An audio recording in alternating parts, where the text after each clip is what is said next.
Je suis heureuse de vous avoir ici.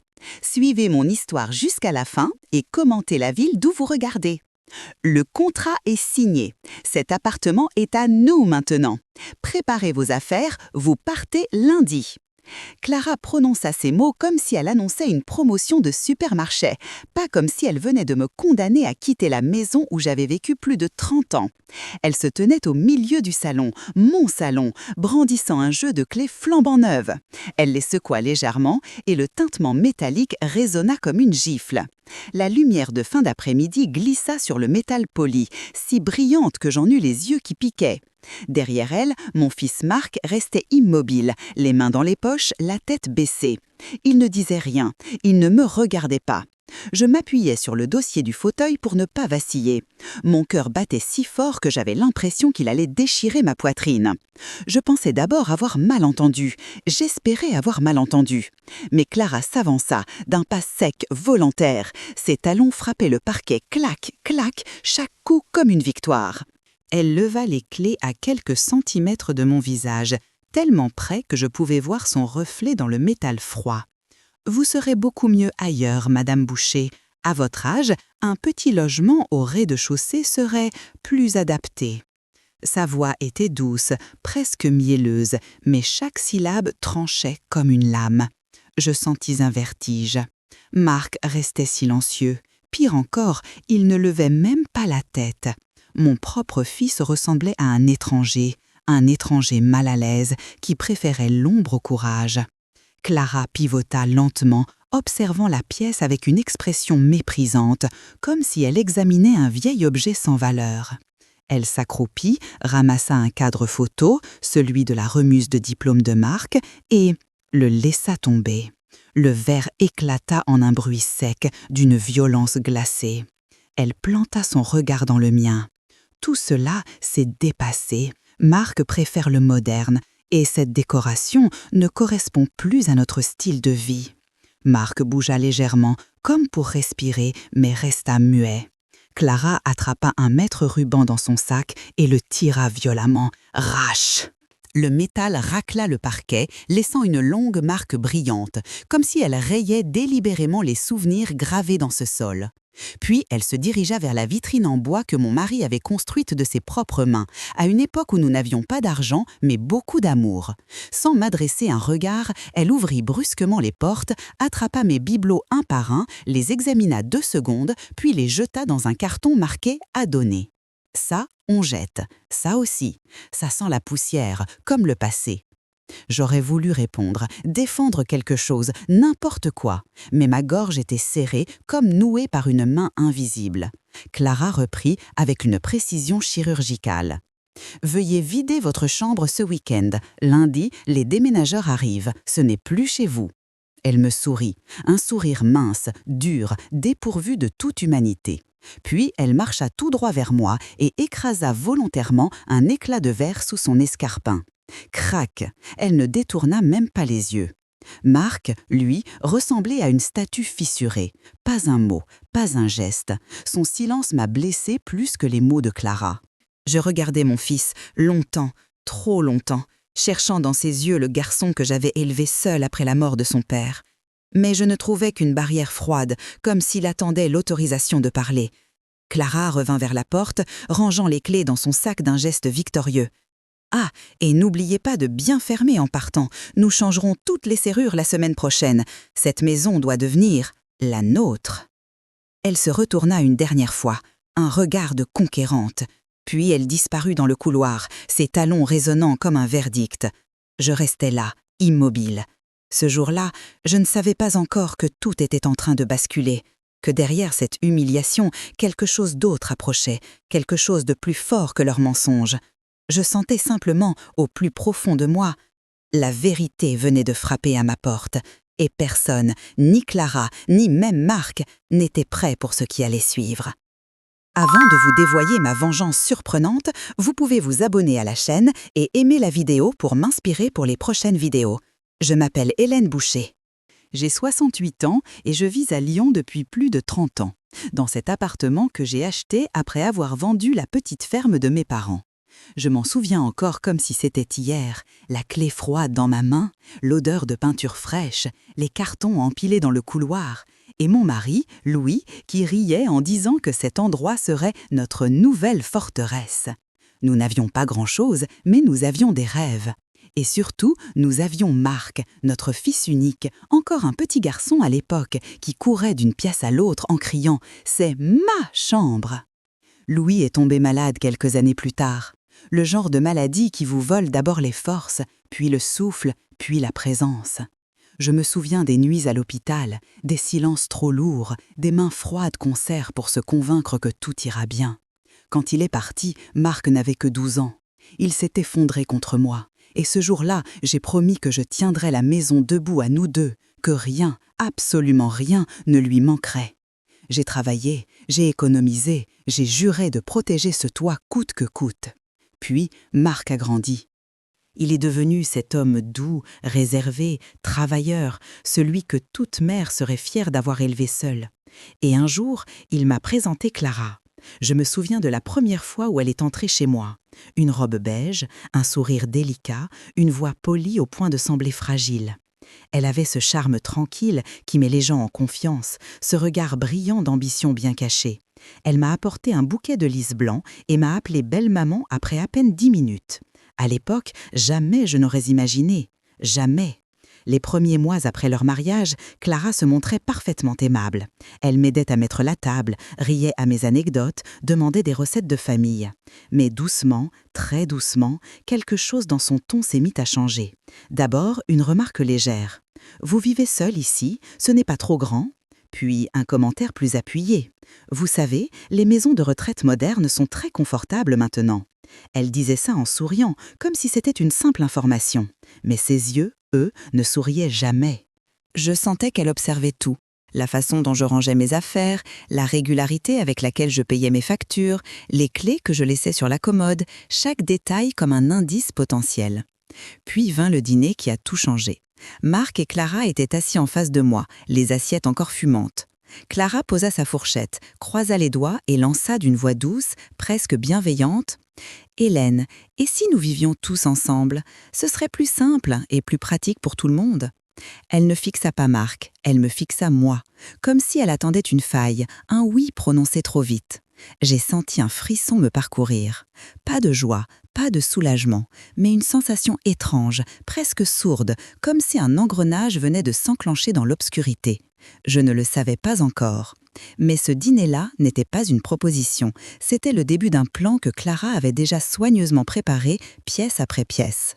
Et moi, naïve que j'étais, j'ai répondu « Si ça peut t'aider, pourquoi pas ?» Je n'avais aucune idée du piège dans lequel je venais de mettre le pied. Les jours qui suivirent le dîner furent étranges. Clara devint soudain plus présente, plus envahissante, comme si l'appartement était déjà le sien. Elle ouvrait les volets avant même que je me lève, réorganisait les coussins du canapé, vidait les poubelles pour m'aider, disait-elle. Un mardi matin, tout a véritablement commencé. J'étais dans la cuisine, en train de préparer mon café, lorsque j'ai entendu un bruit sec, clac, suivi du bruit glissant d'un mètre ruban déroulé. Je suis sortie du couloir et là, je l'ai vue. Clara, accroupie dans le salon, mesurait chaque centimètre du mur principal. Elle notait quelque chose sur un carnet, concentrée, comme une décoratrice d'intérieur en pleine mission.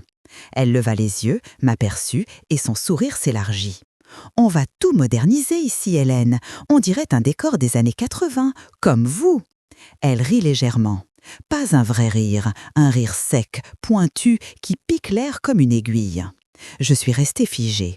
Elle tourna de nouveau vers le mur, posa un autocollant coloré, un genre de petit carré indiquant l'emplacement d'un futur meuble. Et un autre sur la cheminée, puis un autre près de la fenêtre. Marc adore le style minimaliste, vous savez. Tout cela, c'est un peu lourd, un peu démodé. Elle parlait comme si j'étais une invitée dans ma propre maison, une invitée indésirable. Marc arriva à ce moment-là, un mug de café à la main, encore en pantoufles. Je pensais qu'il allait dire quelque chose, n'importe quoi, mais Clara le regarda, haussa un sourcil et il détourna aussitôt les yeux. Le silence qu'il fit alors m'a transpercé plus violemment que n'importe quelle phrase. Clara reprit soudain un ton enthousiaste. « Regarde, Marc, si on enlève ce buffet, on pourrait mettre une étagère flottante ici, plus moderne, plus jeune. » Elle frappa 2 fois sur le meuble, celui que Louis avait restauré un été entier. Un meuble chargé de souvenirs, de photos, de lettres, d'objets que j'avais gardés pour ne pas oublier notre vie d'avant. Marc acquiesça faiblement, pas parce qu'il était convaincu, mais parce qu'il avait trop peur de la contredire. Puis Clara se redressa d'un bond. Elle marcha vers la grande armoire, mon armoire, ouvrit brusquement les portes et commença à en sortir mes vêtements sans aucune délicatesse. Des pulls pliés, des foulards en soie, des robes, tout volait dans les airs, retombant sur le canapé en un tas froissé et humiliant. Voilà, on va trier tout ça. Ces vieux trucs sentent la poussière. Et puis, Marc et moi avons besoin d'espace. C'est logique, non ? Je fis un pas en avant. « Clara, je préfère m'en occuper moi-même. » Elle s'arrêta, lentement.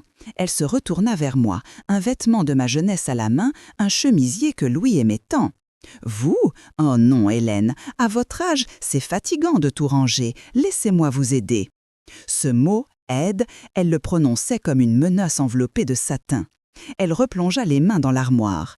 Puis, elle s'arrêta net devant le petit compartiment fermé à clé, celui où je gardais les documents importants, factures, actes notariés, photos anciennes, lettres de Louis. Clara s'en approcha doucement, comme une prédatrice s'approche d'une proie immobile. Elle passa son doigt sur la serrure, lentement, trop lentement. « Oh, qu'est-ce que c'est ? Pourquoi est-ce verrouillé ? Vous cachez quelque chose ?» Elle se tourna vers Marc, feignant la surprise. « C'est bizarre, non ?» Une vieille armoire avec un secret. Un sourire étroit se dessina sur ses lèvres. Je sentis une chaleur froide monter dans ma poitrine. « Ce sont des papiers privés, Clara, rien qui vous concerne. » Elle haussa les épaules d'un air dramatique. « Mais si tout le monde vit ensemble, tout devrait être transparent, non ?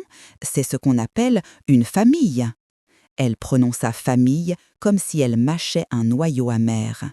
Marc, encore une fois, garda le silence. Il regardait le sol, juste le sol, comme s'il n'avait pas le droit de regarder ailleurs. J'aurais voulu lui crier « Regarde-moi, regarde ce qu'elle fait, regarde ce que tu laisses faire !» Mais aucun son ne sortit. Clara continua de vider mes affaires, de fouiller, de toucher chaque objet comme si elle avait déjà l'autorité pour le faire disparaître.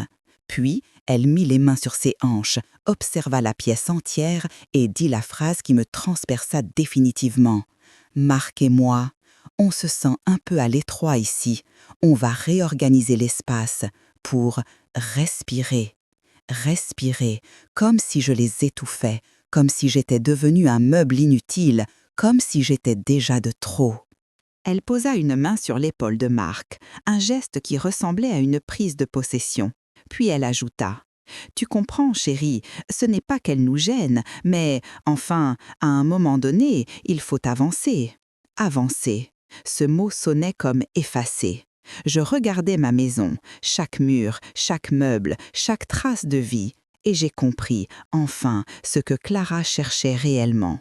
Pas une pièce de plus, pas un coin de plus, pas une liberté. Elle voulait ma place, mon histoire, mon passé, et moi, hors du cadre. Elle ne voulait pas seulement de l'espace, elle voulait m'effacer, jusqu'à mon existence. Après cette première humiliation, quelque chose en moi s'est brisé, mais quelque chose d'autre s'est réveillé, un petit noyau de lucidité, une voix calme, ferme, presque glacée qui murmurait « Ne te laisse pas faire, Hélène, pas cette fois ».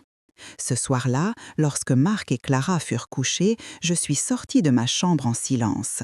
La maison semblait différente, plus froide, comme si l'air lui-même était devenu un témoin inquiet. Je marchais doucement jusqu'à l'ancienne armoire verrouillée, celle qui avait tant dérangé Clara. Je sortis la petite clé en métal que je gardais autour de mon cou, attachée à une chaîne depuis des années. Louis me l'avait donnée avant de mourir, en disant « Ce qui est précieux doit toujours être protégé ». Je déverrouillai l'armoire. Une odeur de papier ancien et de bois poli s'en échappa, un parfum familier qui me ramena 30 ans en arrière. À l'intérieur, soigneusement rangé, se trouvaient l'acte notarié original de l'appartement, les quittances de taxes foncières depuis 1990, les factures d'électricité à mon nom, des photos du jour où nous avions emménagé, les lettres de Louis et un petit livre de comptes où j'avais noté chaque dépense liée à la maison. Je sortis tout, m'assis à la table du salon et commençai à faire des piles. Une pile pour les documents juridiques, une pile pour les factures, une pile pour les preuves de résidence. Je savais exactement ce que je faisais. Pas de vengeance, pas de colère, juste la vérité, méthodiquement préparée. Pendant que je triais, un bruit léger me fit sursauter. Je levai les yeux. L'ombre de Clara venait de glisser devant la porte du couloir. Elle ne s'était pas montrée, mais je savais qu'elle était là. Elle avait marché exprès sur la latte du parquet qui craque, juste pour signaler sa présence. Je refermai calmement le tiroir, comme si de rien n'était, et posai mes papiers dans une chemise cartonnée. Si Clara voulait me surveiller, qu'elle surveille. Elle n'imaginerait jamais ce que je préparais réellement. Le lendemain, très tôt, je suis sortie discrètement pour aller à la poste. Dans ma boîte aux lettres, le volet était entrouvert. Je n'y avais pas touché. Clara. Encore elle. Je la vis d'ailleurs descendre l'escalier quelques secondes plus tard, feignant la surprise. « Oh, vous êtes déjà dehors, Hélène. Vous devriez vous reposer plus, à votre âge. » Elle ne termina pas sa phrase. Elle n'avait pas besoin. Ses yeux parlaient pour elle. Je souris poliment, mais à l'intérieur, je sentais mon plan prendre forme. L'appel à une vieille alliée. En sortant du bâtiment, je composais le numéro de Madame Rousseau. 30 ans de voisinage, 30 ans d'amitié silencieuse. Elle avait été là le jour où nous avions emménagé. Elle avait vu Louis monter les cartons. Elle avait vu Marc grandir. Elle décrocha presque immédiatement. « Hélène, tout va bien ?»« Tu as la voix de quelqu'un qui cache quelque chose. » Je n'ai pas pu m'empêcher de rire légèrement. Elle me connaissait trop bien. « Pas au téléphone, Madeleine. Peux-tu passer ce soir ?» Elle arriva à 18 heures précises, une écharpe bleue autour du cou, son sac serré contre elle. Je la fis entrer, lui servis du thé. Elle observa le salon. Les autocollants de couleur laissés par Clara étaient toujours là, des petites marques intrusives sur les murs. « Je vois, » murmura-t-elle. Je lui racontai tout, pas en pleurant, pas en tremblant, juste les faits, un par un. À la fin, elle posa sa main sur la mienne. « Tu as les papiers, l'acte original ?» Je hochai la tête. Elle inspira profondément. « Alors, ils n'ont aucune chance, mais tu dois te protéger avant qu'ils n'essaient quelque chose de plus radical. » Radical. Le mot resta suspendu dans l'air. L'étape suivante, le professionnel. Le lendemain, je pris rendez-vous avec Maître Girard, un avocat spécialisé dans les litiges immobiliers. Il me reçut dans son cabinet, un homme calme, précis, méthodique. Je lui exposai la situation. Il ne se montra ni surpris ni choqué, seulement attentif. « Madame Boucher, tant que le titre de propriété est à votre nom et que vous avez les originaux, personne, absolument personne, ne peut vous déloger. Mais préparez votre dossier.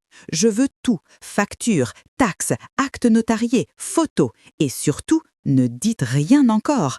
Laissez-les avancer, laissez-les se découvrir. » Je sortis du cabinet plus droite qu'en y entrant. Je n'étais plus perdue, je n'étais plus seule, je préparais ma vérité. Clara commence à sentir quelque chose. Le soir même, Clara m'observa longuement lorsque je rangeais mes documents dans une chemise noire. Elle cligna des yeux, un tout petit mouvement de la mâchoire trahissant une tension inattendue. Elle s'approcha. « Vous avez l'air très occupée ces jours-ci, Hélène. Des démarches, des papiers ?» Son sourire était trop large, trop construit. Je refermai calmement ma chemise. « Oui, Clara, beaucoup de choses à organiser. » Elle inclina légèrement la tête. Elle voulait savoir, elle brûlait de savoir, et cela me confirma une chose essentielle. Plus Clara insistait, plus mon silence devenait une arme. Je me couchais ce soir-là la tête haute, pour la première fois depuis longtemps. J'avais un plan. J'avais un dossier complet. J'avais une alliée. Et désormais, j'avais aussi la certitude que Clara, malgré son arrogance, commençait à avoir peur. Elle sentait que quelque chose lui échappait. Et c'était seulement le début. Le lendemain matin, après une nuit sans sommeil, je me suis levée avant tout le monde. La lumière grise de l'aube filtrait à travers les rideaux, donnant au salon une couleur incertaine, presque inquiétante. Je me suis préparée calmement, méthodiquement. Aujourd'hui était le jour où je devais faire le premier pas. Le pas qui, silencieusement, changerait tout. À 8 heures précises, j'étais devant la porte du bureau du syndic de l'immeuble, un dossier épais serré sous mon bras. Monsieur de la Tour, l'administrateur, leva les yeux vers moi avec surprise. « Madame Boucher, on ne vous voit pas souvent, tout va bien ?» Je lui tendis mon dossier. J'aimerais mettre à jour certains documents concernant ma propriété. Il hocha la tête, m'invita à m'asseoir, puis ouvrit l'acte notarié original que je lui avais apporté. Le sceau, l'encre, les signatures, tout était parfaitement en ordre. Je l'avais toujours su. Mais maintenant, il le savait aussi. Je vais numériser toutes ces pièces et les ajouter immédiatement à votre dossier. Vous êtes, évidemment, l'unique propriétaire. Personne n'a le droit d'effectuer des démarches à votre place. Cette phrase résonna en moi comme un bouclier que je venais enfin de récupérer. Quand je sortis du bureau, le cœur me semblait plus léger, mais une partie de moi savait que la vraie bataille ne faisait que commencer. Clara commence à sentir le danger. Lorsque je rentrai à l'appartement, Clara était déjà debout. Elle se tenait dans la cuisine, immobile, comme si elle m'attendait. Ses bras étaient croisés, sa posture tendue. « Vous étiez où ?» Pas un bonjour, pas un sourire, juste un interrogatoire. Je retirai mon manteau avec une lenteur étudiée. Je suis sortie faire quelques démarches. Elle se rapprocha de moi, son parfum trop fort envahissant soudain tout l'espace entre nous. Quelle démarche! Sa voix était calme, mais ses yeux me fouillaient comme on cherche une faille, un indice, une menace. Je ne sciais pas. Des démarches personnelles. Elle cligna des yeux 2 fois, un réflexe nerveux que j'avais remarqué ces dernières semaines. Puis elle recula d'un pas. « Vous cachez quelque chose. » Je restais silencieuse. Clara détestait le silence plus que tout. Le silence, pour quelqu'un comme elle, était un territoire où elle n'avait plus de contrôle. Elle attrapa brusquement la boîte aux lettres posée sur la commode. « J'ai vu des lettres officielles hier. Vous recevez quoi exactement? Des relevés, des annonces, des documents ?» Elle insistait sur chaque mot comme si elle frappait à coups de marteau. Je la regardais droit dans les yeux. « Clara, ce qui arrive dans ma boîte aux lettres me concerne, uniquement moi. » Elle pâlit légèrement, ce qui m'étonna. Elle n'était pas habituée à ce que je lui réponde avec cette fermeté. « Marc. » Entre deux mondes, c'est à ce moment que Marc entra dans le salon, frottant ses yeux encore endormis. Il sentit immédiatement la tension. Il essaya de sourire. « Tout va bien ?» Clara se tourna vers lui comme une flèche. « Non, tout ne va pas bien. Ta mère sort à l'aube, elle cache des papiers, elle reçoit des lettres officielles. » Marc eut l'air perdu. « Maman, tu fais quoi exactement ?» Sa voix n'était pas agressive, juste fatiguée, usée par la pression constante de Clara. Je répondis calmement. « Je m'occupe de mes affaires, rien de plus. » Clara éclata. « Voilà, elle ne veut rien dire, tu vois, elle manigance quelque chose. Et ça me concerne aussi, Marc, parce que nous, on vit ici maintenant. » Je la corrigeais d'une voix douce mais nette. « Non, Clara, vous vivez chez moi, nuance importante. » Marc inspira sharpement. Clara blanchit encore davantage. Elle avança d'un pas, le doigt pointé vers moi. « Vous n'avez pas le droit de nous mettre dans l'ignorance. » Je répondis. « Et vous n'avez pas le droit d'exiger des comptes sur des choses qui ne vous appartiennent pas. » Un silence dur tomba. Marc regardait l'un puis l'autre, complètement désemparé. Clara posa une main sur son front comme si elle allait défaillir. « Marc, dis quelque chose. » Il prit une longue inspiration. « Clara, peut-être que maman n'a pas envie de tout expliquer, c'est son droit. » Elle le fusilla du regard, un regard qui voulait dire « Tu n'existes plus pour moi si tu n'es pas de mon côté. » Marc baissa la tête. Encore, toujours. Je compris à cet instant précis que mon fils n'était plus maître de rien, ni de la maison, ni de lui-même, ni même de ses pensées. Mais moi, je retrouvais mon centre. Clara quitta la pièce en claquant la porte. Marc murmura un « désolé » presque inaudible, puis suivit sa femme dans le couloir. Je restais seule, debout au milieu du salon, la chemise de documents serrée contre moi. Je respirais profondément. Pour la première fois depuis longtemps, quelque chose en moi se redressa. Un fil d'acier traversait ma colonne vertébrale. J'étais prête. Les jours suivants, l'atmosphère dans l'appartement changea subtilement, puis brutalement. Tout devint plus lourd, plus tendu, comme si Clara avait décidé que l'air lui-même devait lui obéir. Elle ne se contentait plus de mesurer les murs ou de fouiller mes affaires. Non, elle voulait aller plus loin. Elle voulait m'étouffer, lentement, méthodiquement, jusqu'à ce que je n'ai plus qu'une seule option, partir. Un matin, en entrant dans la cuisine, j'ai trouvé un autocollant bleu collé sur le réfrigérateur. Dessus, il était écrit en lettres majuscules « Réservé ». Plus bas, en plus petit, « Merci de ne pas toucher, consigne de santé ». Je suis restée plantée devant pendant plusieurs secondes, essayant de comprendre. J'ai ouvert doucement la porte du frigo. L'intérieur avait été réorganisé. Les aliments que j'avais achetés avaient disparu, remplacés par les produits biologiques de Clara, parfaitement alignés. Mes yaourts, mes légumes, mon fromage, envolés. Comme si je n'avais jamais existé. Clara entra à ce moment-là, une tasse à la main, coiffée et maquillée comme si elle allait tourner une publicité. Elle jeta un coup d'œil au frigo, puis à moi, et sourit. « J'ai mis en place un système plus sain, Hélène. C'est pour éviter les confusions. À votre âge, on peut vite se tromper. » Je refermai le frigo sans dire un mot. Je savais que répondre lui donnerait exactement ce qu'elle voulait. Une excuse pour crier plus fort, pour m'accuser de créer des problèmes. Je me dirigeais vers le placard pour prendre une tasse. Mais lorsqu'ouvrirait la porte, je découvris une feuille scotchée à l'intérieur. « Zone de rangement privé. Merci de respecter. » Mes tasses avaient disparu. Mes assiettes aussi. Clara s'approcha, posa sa main sur l'épaule de Marc qui venait d'entrer dans la pièce. « On essaye juste de garder un espace organisé, maman. » Sa voix tremblait légèrement, signe qu'il ne croyait pas à ses propres mots. Clara, elle, semblait savourer chaque seconde. Plus tard dans la journée, je trouvai un carton posé au milieu du salon. Dessus, il était écrit au marqueur « Pour Emmaüs ». Je m'approchai. À l'intérieur, mes foulards, mes napperons brodés par ma mère, un cadre contenant une photo de moi jeune avec Louis, tout jeté là comme des déchets. Clara entra dans le salon au moment où je ressortais la photo. Elle leva un sourcil. « Oh, ça, Marc et moi faisions un tri. On pensait que ça ferait du bien de désencombrer un peu. Il faut vivre dans le présent. Le passé, ça prend trop de place. » Je reposai lentement la photo dans le carton pour ne pas montrer à quel point mes doigts tremblaient. Le soir, j'entendis Clara parler au téléphone depuis la chambre d'amis qu'elle s'était appropriée. Sa voix était basse, mais chaque phrase portait une menace subtile. « Oui, oui, j'ai déjà parlé au monsieur. Il m'a assuré qu'il pouvait accélérer les démarches. Non, elle ne se doute de rien. Bien sûr que le prix peut être justifié. Vous savez comment sont les vieilles. » Le mot « vieille » me frappa comme un coup. Elle parlait de moi. Elle parlait d'accélérer les démarches.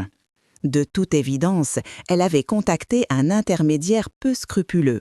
Je compris que Clara avait décidé de me déloger coûte que coûte, même si cela impliquait des moyens illégitimes.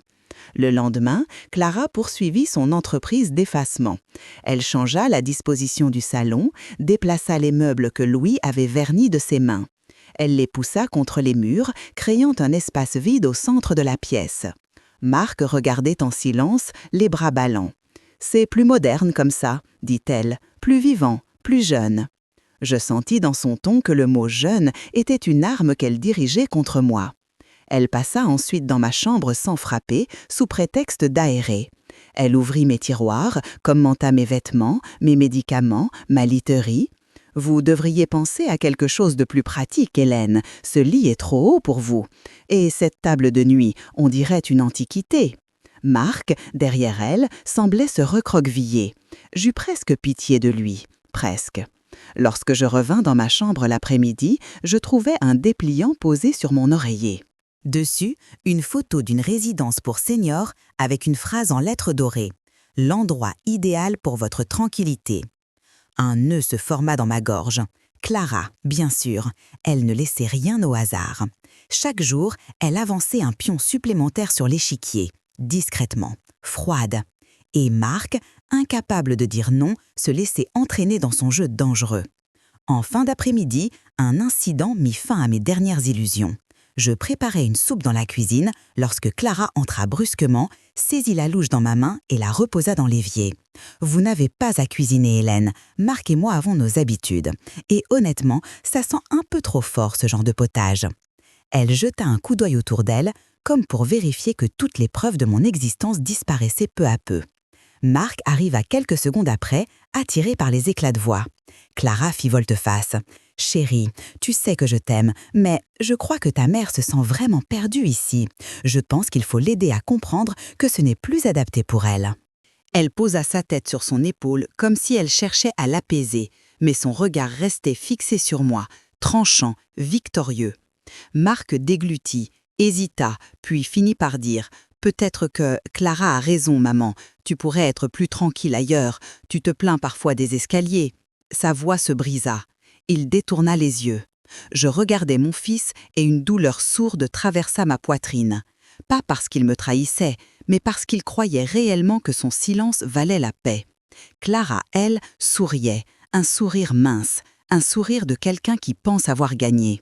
Ce soir-là, en m'enfermant dans ma chambre, j'ai compris une chose essentielle. Clara poussait fort, poussait trop. Elle voulait que je craque, elle voulait que je parte, elle voulait que je m'efface complètement. Mais elle ne savait pas une chose. Je ne partais pas, je ne pliais pas cette fois. Ce qu'elle ne voyait pas, c'est qu'à chaque humiliation, à chaque mot blessant, à chaque déplacement d'objet, c'était elle qui creusait sa propre chute.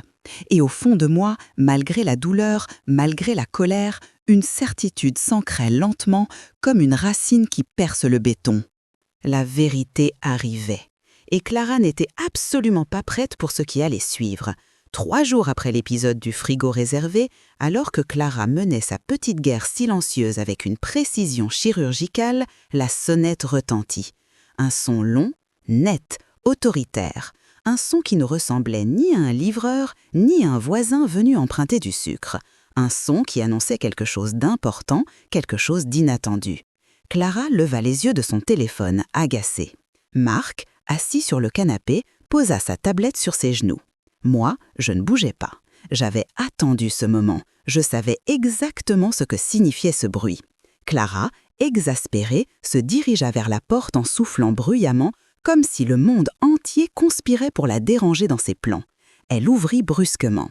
Et là, sur le seuil, se tenait Monsieur de la Tour, l'administrateur de l'immeuble.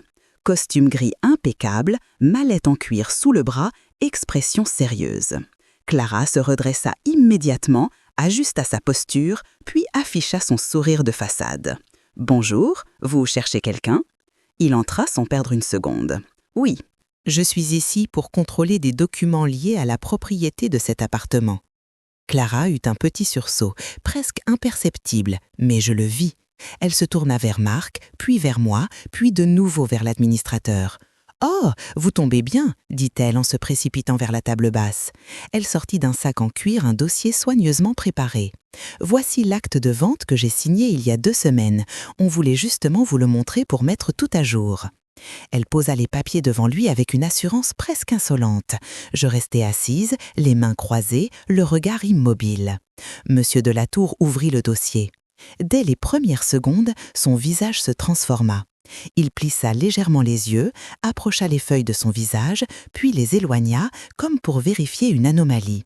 Clara ne remarqua rien. Elle était trop occupée à bomber le torse devant Marc, sûre d'elle. « Vous voyez, dit-elle, tout est en règle. L'ancien propriétaire nous a fourni. »« Madame, l'interrompit doucement Monsieur de la Tour, je dois vous arrêter là. » Sa voix n'était ni agressive ni dure, mais elle contenait une gravité incontestable.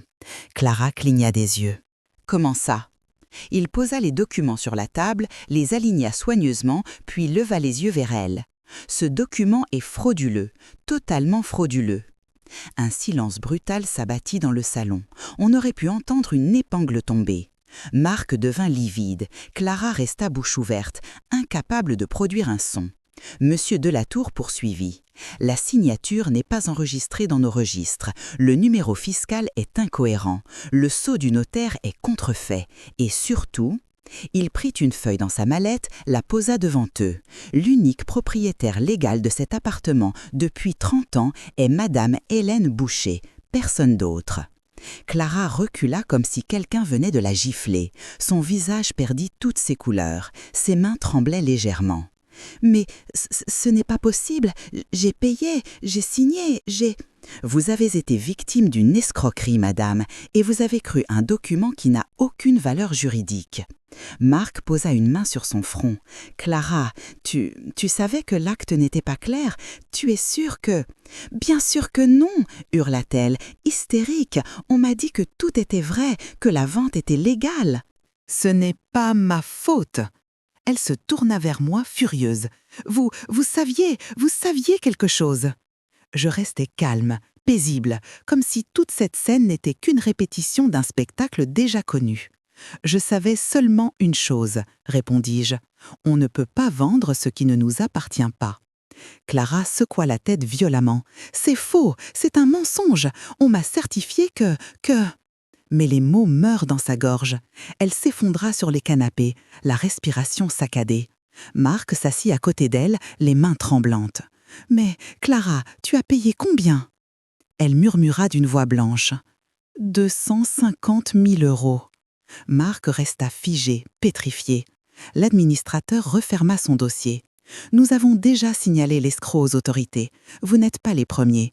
Il a utilisé des faux actes dans plusieurs immeubles de Lyon. » Clara releva la tête, yeux rouges, voix brisée. « Mais qu'est-ce qu'on va faire maintenant ?» Monsieur Delatour la regarda longuement. « Vous allez devoir porter plainte, comme les autres victimes.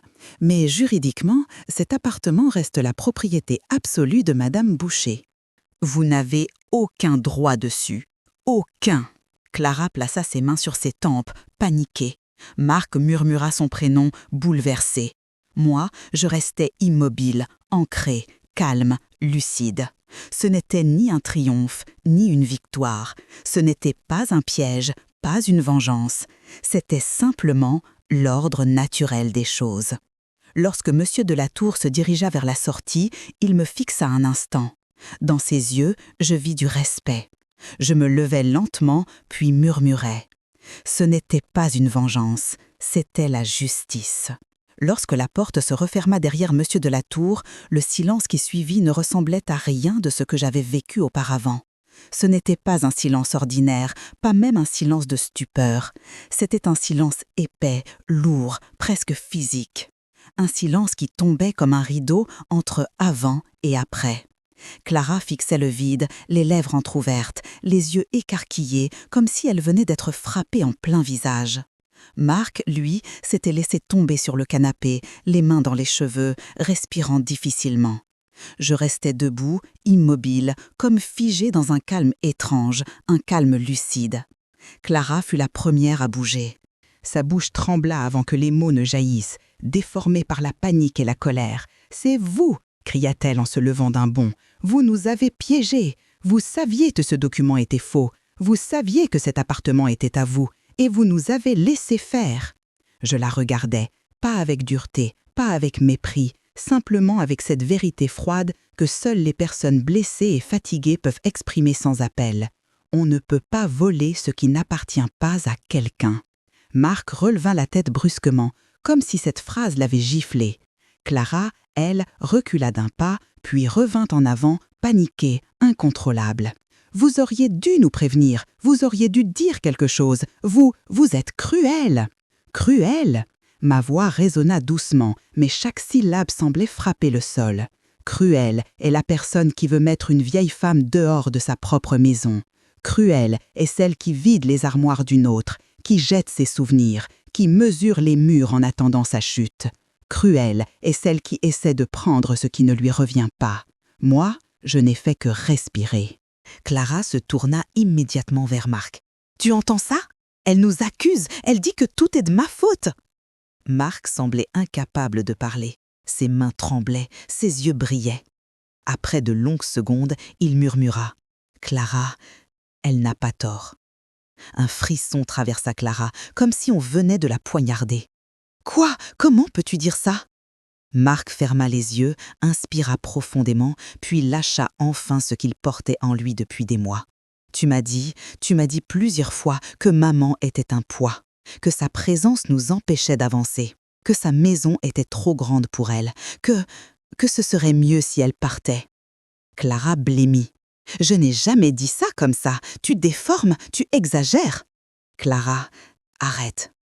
Sa voix n'était pas forte, mais elle était définitive. Clara recula, comme si elle ne reconnaissait plus l'homme en face d'elle. Ses mains se crispèrent contre sa robe, son souffle s'accéléra. « Tu choisis ton camp, » murmura-t-elle. « Après tout ce que j'ai fait pour toi. » Après tout ce que tu as fait pour moi. Marc se leva enfin, comme m'éloigner de ma propre mère. Comme me faire croire que tu voulais ce qui était mieux pour nous alors que tu voulais juste sa maison? Clara ouvrit la bouche pour répliquer, mais la porte d'entrée se mit soudain à s'ouvrir. Une silhouette entra. C'était Madame Rousseau, mon amie, ma voisine depuis plus de 30 ans. Elle portait dans ses mains une grande enveloppe Kraft légèrement usée. Elle regarda tour à tour Marc, Clara, puis moi. « Je suis désolée d'interrompre, mais Delatour m'a appelé. Il m'a dit que ce serait peut-être le bon moment pour apporter ceci. » Clara fronça les sourcils. « Encore quoi ?» Madame Rousseau s'avança, posa l'enveloppe sur la table, puis me regarda grave. « Hélène, c'est tout ce que Louis et toi m'aviez confié quand vous avez emménagé. Les doubles de vos premières factures, les anciennes quittances, la copie de la lettre du notaire, les photos du jour de l'achat. Je pense que certaines personnes en ont besoin. » Je savais ce que cela contenait. C'était l'histoire de ma vie, l'histoire de notre famille, l'histoire que Clara avait essayé d'effacer. Clara, elle, se précipita vers l'enveloppe, mais Marc la retint par le bras. Elle essaya de se dégager hystérique. « Lâche-moi, ça doit être un autre mensonge, un autre truc inventé pour me faire passer pour la méchante. » « Clara, arrête, » répéta Marc, mais elle n'entendait plus rien. Elle tirait, tremblait, gesticulait comme une bête acculée. « Je veux voir ce qu'elle cache, je veux... » Je me levai alors lentement et pris l'enveloppe. Clara se tut instantanément, comme pétrifiée par le geste. « Rien n'a été caché, dis-je. Absolument rien. Tout est ici depuis toujours. Tu n'as jamais regardé, tu n'as jamais posé la question. » J'ouvris l'enveloppe. J'en sortis les papiers un à un. Les quittances d'électricité, les factures d'eau, la feuille des charges de copropriété, l'acte de propriété en copie, les photos jaunies du jour où nous avions posé le premier carton dans ce salon. Chaque document frappait Clara comme une pierre invisible.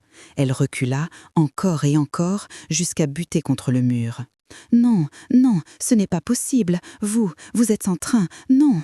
Sa voix se brisa, ses jambes tremblaient. Elle glissa lentement le long du mur, s'assit par terre, les mains couvrant son visage.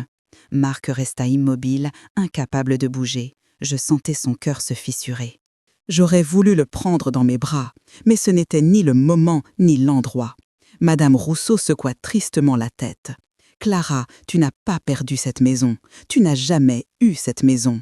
Tu n'avais aucun droit dessus. Tu n'as perdu qu'une illusion. » Clara releva la tête d'un mouvement brusque. Ses yeux étaient rouges, gonflés, mais surtout vides. « Alors je ne suis rien, » murmura-t-elle. « Je ne suis rien. » Je m'accroupis lentement devant elle. Je ne voulais pas la humilier davantage. Je voulais qu'elle comprenne.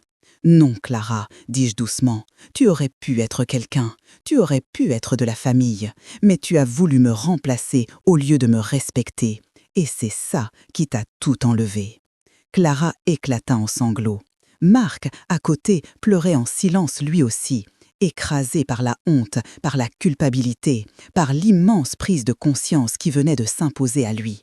La pièce entière resta suspendue dans un silence qui n'avait rien à voir avec celui du début. Ce n'était plus un silence de tension, c'était un silence de vérité, un silence qui détruit et qui reconstruit, un silence qui change tout. Et à cet instant précis, je compris que plus rien ne serait jamais comme avant. Lorsque Marc s'effondra dans le fauteuil, la tête entre les mains, un frisson glaça l'air de la pièce. La vérité, désormais nue et crue, tournait autour de nous comme une tempête lente et inexorable. Clara, assise contre le mur, ne pleurait plus. Elle avait cessé de respirer presque, comme si l'ampleur de sa chute dépassait encore ce qu'elle pouvait comprendre. Moi, je restais debout, observant ces deux êtres que j'avais aimés chacun à leur manière, deux êtres qui venaient de découvrir que le mensonge qu'ils avaient serré contre eux comme un trésor n'était en réalité qu'une bombe à retardement. Marc releva enfin la tête. Ses yeux étaient rouges, ravagés, et sa voix, lorsqu'il parla, ressemblait à une feuille déchirée. « Maman, pourquoi tu n'as rien dit? Pourquoi tu ne nous as pas prévenus? Pourquoi tu nous as laissés aller si loin ?» Je respirais lentement avant de répondre, choisissant chaque mot comme on choisirait une pierre à déposer sur un sol fragile. Parce que, Marc, vous ne vouliez pas entendre, et parce qu'il y a des vérités qui ne se donnent pas, elles se découvrent. Clara resserra les bras autour de ses genoux. C'est facile pour vous de dire ça, vous, tranquille dans votre fauteuil, à regarder notre vie s'écrouler. Vous saviez que j'allais perdre tout ce que j'avais. Elle leva enfin les yeux vers moi, des yeux brisés, mais encore pleins de cette étincelle de défi qui l'habitait depuis le premier jour. Pourquoi m'avoir laissé croire? Je m'approchais d'elle, lentement, comme on approche quelqu'un de blessé au bord d'une falaise. Clara, tu ne voulais pas savoir la vérité. Tu voulais seulement ce qui t'arrangeait. Et quand on ne veut pas entendre, on devient sourd, même face aux cris. Marc se leva brusquement, comme frappé par une impulsion soudaine. « Tout est de ma faute, souffla-t-il. C'est moi qui l'ai mise au courant de la maison, moi qui ai cru ce vendeur, moi qui t'ai forcé, maman, à supporter ses remarques, ses règles, ses décisions. » Il prit sa tête entre ses mains une nouvelle fois. Je ne sais pas comment réparer ça. Je posai doucement ma main sur son bras. Réparer n'est possible que lorsque l'on accepte de regarder la pièce brisée sans détourner les yeux. Tu viens juste de commencer. Clara ferma les yeux. Une larme solitaire roula sur sa joue. Je voulais juste un foyer, une place, une sécurité. Toute ma vie, j'ai dû me battre pour tout. Tout m'a été arraché ou refusé. Alors quand j'ai vu cette maison, j'ai cru que je la méritais. Je me suis convaincue que c'était mon tour. Sa voix se brisa. Je n'ai pas vu que ce que je voulais prendre, c'était votre vie à vous. Ces mots, elle les murmura si faiblement qu'il semblait prêt à s'évanouir. Et pourtant, malgré cette fragilité, c'était la première fois que Clara disait quelque chose qui sonnait juste. Marc s'assit près d'elle. Pas trop près, pas encore, mais assez pour dire qu'il l'écoutait.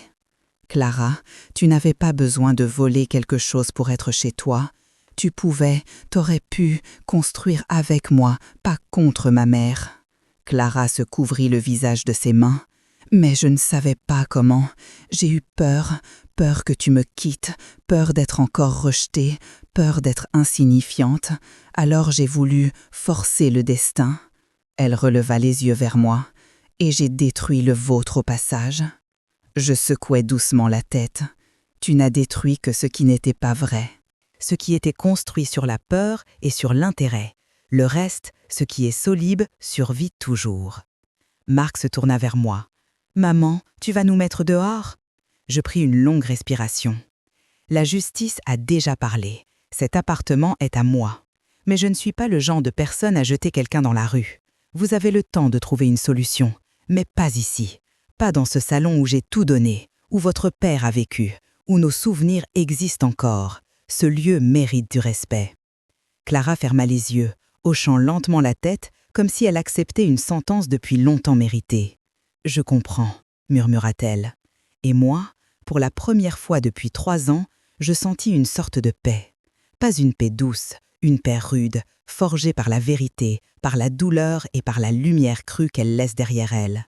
Ce fut Marc qui brisa le silence. « Maman, je ne te demande pas de me pardonner, pas aujourd'hui, mais laisse-moi au moins essayer de redevenir ton fils. » Je posai ma main sur sa joue, une caresse fragile. « Le chemin sera long, Marc, mais tu viens d'en faire le premier pas. » Et alors que la lumière de fin d'après-midi glissait lentement sur les murs, je compris que, pour la première fois depuis longtemps, quelque chose venait de se réparer.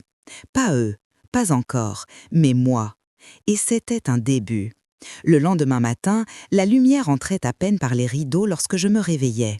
La maison semblait plus silencieuse que d'habitude, comme si elle retenait son souffle après les secousses de la veille. Je me levais lentement, chaque geste chargé d'une fatigue nouvelle, pas celle du corps, mais celle de l'âme.